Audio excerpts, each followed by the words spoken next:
제가 이번 논문 세미나 주제로 가져온 논문은 CBPR 2019년에 나온 논문이고 클래스 밸런스 로스 베이스드 온 이펙티브 넘버 오브 샘플스라는 이름의 논문입니다. 발표는 인트로덕션, 릴레이티드 워크, 그리고 클래스 밸런스 로스에 대해서 소개를 하고 그리고 실험과 결과 순으로 진행하도록 하겠습니다. 우선 논문을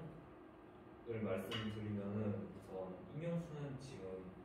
1151회 정도 되는 인용수를 가지고 있고 또 저자분 같은 경우에도 컴퓨터 비전 머신러닝이 주제이고 또 그 중에서 머신러닝 중에서 되게 클래스 임밸런스한 롱테일 데이터셋을 어떻게 해결할 것인지에 대한 문제 해결과 또 로스 그런 분야를 연구하시는 분. 우선 롱테일드 데이터셋은 아래 그림에서 보이는 것처럼 X축을 클래스 인덱스로 주고 Y축을 그 해당 클래스의 샘플 수로 놨을 때 특정 클래스의 경우 샘플 수가 아주 많은데 그 뒤에 따르는 롱테일에 해당하는 클래스의 경우에는 헤드와 비교했을 때 클래스의 샘플 수가 적기 때문에 학습을 할 때 모두 동일하게 학습이 안 된다는 문제가 있으며 또 기존의 다른 데이터가 많은 데이터셋 같은 경우에는 이 데이터들을 비슷하게 임의로 설정해서 넣어줘서 해결할 수 있지만 자연에 존재하는 자연스럽게 얻어지는 데이터 같은 경우에는 롱테일 데이터셋과 같은 분포를 많이 따르고 있습니다. 따라서 이 문제를 해결하기 위해서 보통 두 가지 전략을 사용하는데 첫 번째는 리샘플링을 사용하고 두 번째는 포스트 센시티브 리웨이팅을 사용하고 있는데 이 논문에서는 포스트 센시티브 리웨이팅 방법을 이용해서 클래스 임밸런스 문제를 풀고자 하였습니다. 우선 앞서 말씀드렸던 리샘플링에 대해서 다시 말씀드리면은 리샘플링 과정에도 오버샘플링과 언더샘플링 두 가지가 있는데 오버샘플링 같은 경우에는 아래 그림에서 보이시는 빨간색 화살표처럼 롱테일의 끝에 샘플 수가 부족한 데이터를 똑같은 데이터를 추가해줘서 그 적은 샘플을 더 많이 학습하는 방법을 사용하고 또 언더 샘플링 같은 경우에는 그림의 파란색 화살표로 너무 많은 데이터를 제거해서 데이터의 밸런스를 맞추는 방법입니다. 그런데 이 리샘플링의 단점으로는 오버샘플링 같은 경우에는 오버피팅이 될 수 있다는 단점이 있고 또 언더샘플링 같은 경우에는 샘플 데이터를 버리게 된다는 단점이 있습니다. 그리고 다음으로는 코스트 센시티브 러닝 방법입니다. 리웨이팅 해주는 방법인데 우선 클래스 샘플 수를 구해서 클래스가 얼마나 많이 나오는지 빈도수의 역수를 클래스 로스의 역수로 곱해서 많이 나오는 클래스의 경우에는 더 많이 나눠져서 더 줄어들게 하는 방법인데 이 방법은 클래스 빈도수만으로 이 방법을 적용하면은 가중치가 너무 가파르게 적용된다는 문제가 있어서 이 클래스 빈도에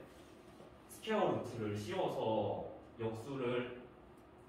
로스에 곱하는 방법이 있고 또 다른 방법으로는 포컬 로스라는 방법이 있습니다. 포컬 로스는 우선 기존의 크로스 엔트로피 같은 경우에는 해당 클래스에서 예측하는 확률을 마이너스 로그에 넣어서 이를 로스로 사용하는데 로스를 사용해서도 클래스별로 가중치를 다르게 주는 밸런스드 크로스 엔트로피라는 방법이 있습니다. 클래스별로 알파 값을 따로 곱해 주어서 샘플 수가 많은 데이터에 더 적은 로스 값을 갖도록 가중치를 주는 방법인데, 포컬 로스는 여기 있는 알파에 해당 클래스가 얼마나 잘 예측되는지를 로스에 적용해서 1-pt의 감마 제곱으로 해당 클래스가 예측이 잘 될수록 더 적은 값의 가중치를 곱해서 더 적은 로스를 갖도록 해서 좀 쉽게 예측되는 샘플 클래스의 경우에는 더 적은 가중치를 줘서 비중을 낮추고, 더 어렵게 예측되는 경우에는 가중치의 감소가 덜 적용돼서 클래스 임밸런스 문제를 해결하는 방식입니다. 또한 포컬 로스에도 클래스가 예측되는 확률에 더해서 앞서서 밸런스 크로스 엔트로피에서 사용했던 해당 가중치의 알파 값을 곱해서 가중치를 조절하는 방식을 같이 사용할 수 있는데, 이를 밸런스 포컬 로스라고 합니다.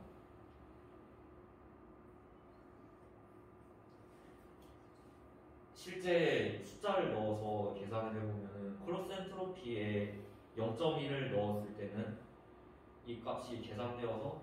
2.303이 나오고, 포컬 로스를 적용했을 때는 1 빼기 0.1 감마를 2로 했을 때 계산하면 1.865가 나옵니다. 이는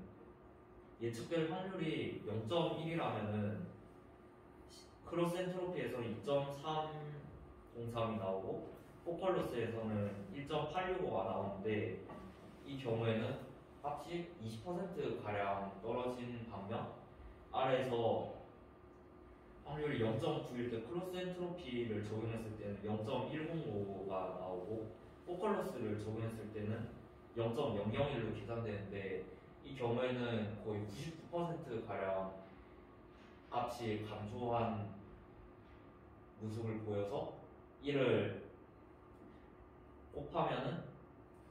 포컬 로스에서 가중치를 줄이는 방법을 적용하면은 더 많이 예측되는 데이터에, 더 쉽게 예측되는 데이터에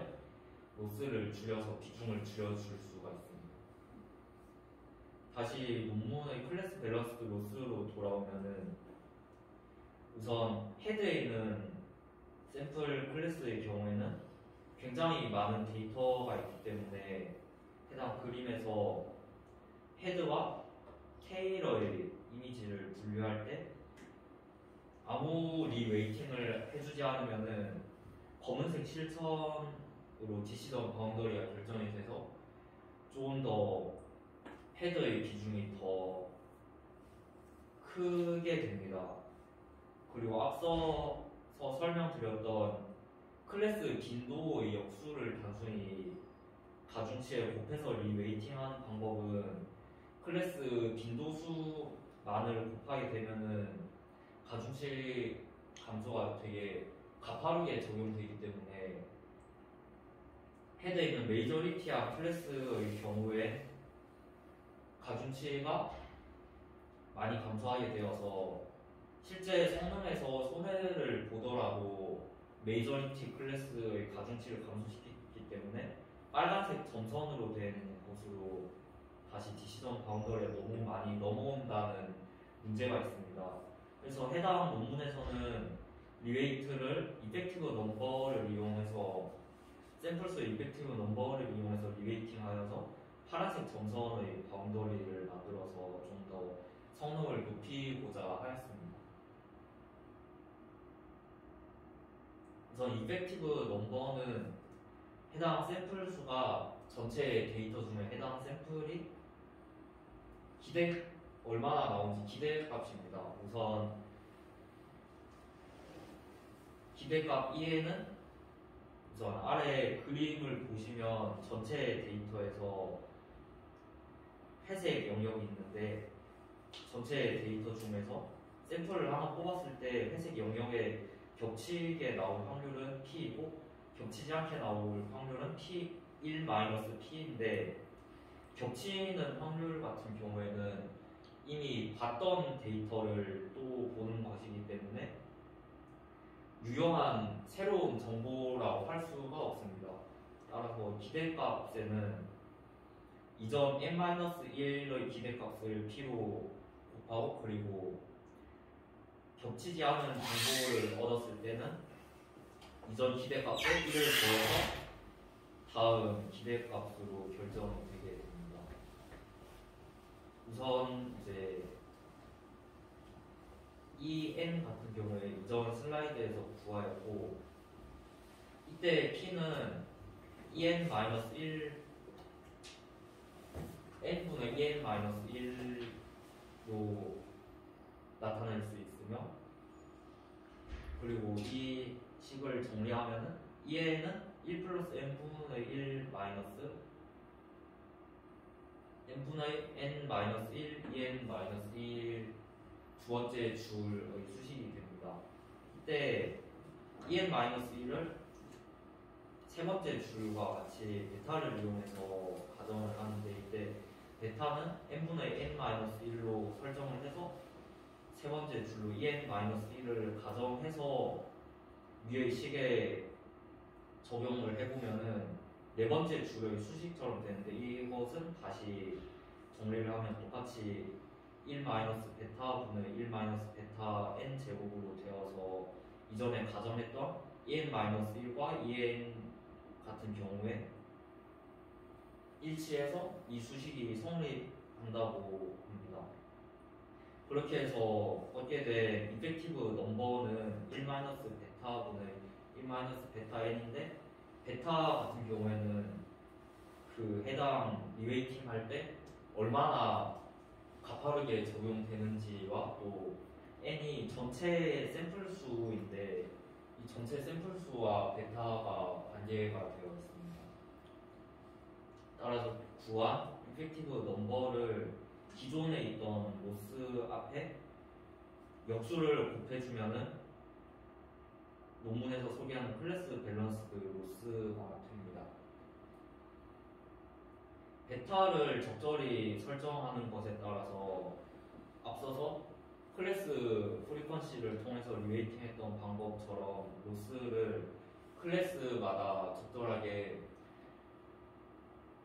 재설정할 수 있고 또 이전에 클래스 빈도만을 역수로 했을 때 나왔던 문제인 너무 가중치가 가파르게 주어진다는 문제를 감소시킬 수가 있습니다. 아래 그림을 보시면은 파란색부터 보라색까지 점점 베타가 커지는 그림인데 베타가 0일 때는 파란색 선으로 나타나고 베타가 가장 큰 0.999일 때는 아래로 거의 직선처럼 감소하는 모습을 보이고 있는데 기존의 클래스 빈도를 역수로 했을 때 클래스 빈도를 나타내면은 이 보라색 선과 비슷하게 실선으로 나타나게 됩니다. 여기서 그런데 베타를 0.9나 0.99, 0.999로 설정했을 때는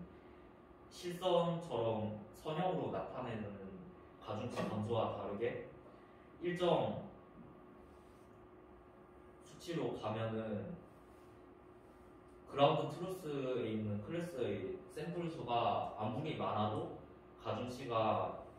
한 곳으로 수렴하게 되어서 너무 많이 감소하지 않는다고 이 문제를 해결하였고 또 적절하게